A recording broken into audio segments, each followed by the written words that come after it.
force, c'est ceux qui ne respectent pas les statuts. Il n'y a pas eu de bureau politique hier. C'est une réunion de personnes qui se sont réunies elles-mêmes hors de tout cadre. Et d'ailleurs, le tribunal judiciaire de Paris, en ce moment même, est saisi par référé pour contester la validité de cette décision qui n'a aucun sens. Alors Robert Ménard, est-ce que vous croyez à la solidité de cette alliance entre le Rassemblement national et, j'allais dire, les Républicains et ou Éric Ciotti? Attendez, si deux choses sur l'alliance. Pardon, quand j'entends un certain nombre de gens des Républicains parler de collaboration, vous voyez à quoi ils font allusion, et on revient sur la Deuxième Guerre mondiale et tout ça, c'est stupide. On peut s'allier avec le Rassemblement national sans être une espèce de traître, une espèce de salaud, quelqu'un qui aurait traversé le Rubicon, qui serait allé en barbarie, et tout ça n'a pas de sens. Premièrement, je suis sûr en revanche qu'Éric Ciotti a manifestement demandé l'avis de personne avant de prendre cette décision. Cette décision, dont alors je ne sais pas, les statuts, je ne les connais pas, moi, les statuts des Républicains, manifestement, il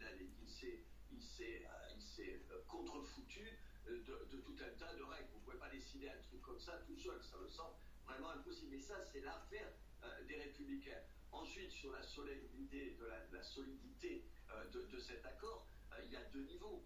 Vous l'avez vu, enfin vous avez vu, vous constatez comme moi, qu'en ce qui concerne en gros les chefs des Républicains, il y a un désaveu massif, pas seulement de la façon dont ça s'est fait, mais sur le fond, l'idée même pour un certain nombre d'entre eux, l'idée même pour un certain nombre d'entre eux, d'imaginer une alliance avec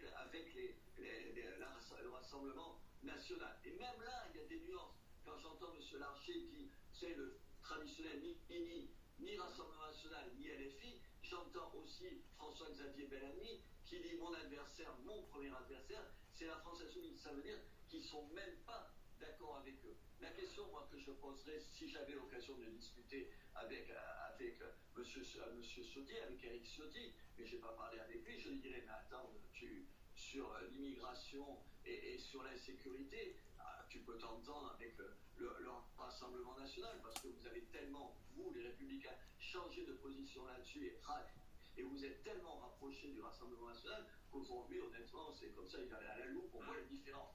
Mais au moins, il y a trois autres questions où ça se pose autrement. L'Europe, Marine Le Pen, quoi qu'elle dise, elle n'aime pas l'Europe et elle a changé parce qu'elle n'a pas pu faire autrement. Sur l'Ukraine, vous êtes vraiment sûr qu'en février 2022, si Marine Le Pen avait été chef de l'État, elle aurait été du côté de Zelensky, elle n'aurait pas trouvé des excuses à la Russie? Moi, j'en suis pas sûr. Et après, sur les questions économiques, les questions économiques, c'est un gouffre, là. C'est un gouffre entre, d'un côté, une approche étatiste qui se contrefout des déficits que ça produira, et d'autre côté, des gens, je parle des Républicains, qui sont sûrement plus libéraux et sûrement plus attachés à ce que les comptes soient à peu près bien tenus. J'ai deux petites questions encore à vous poser. D'abord, est-ce que vous avez de la peine ce matin pour Éric Zemmour? Attendez, oui, allez, c'est la charité chrétienne qui, avec les saloperies qu'il a dit sur mon compte, et je m'en fiche, je plaisante, ça marche.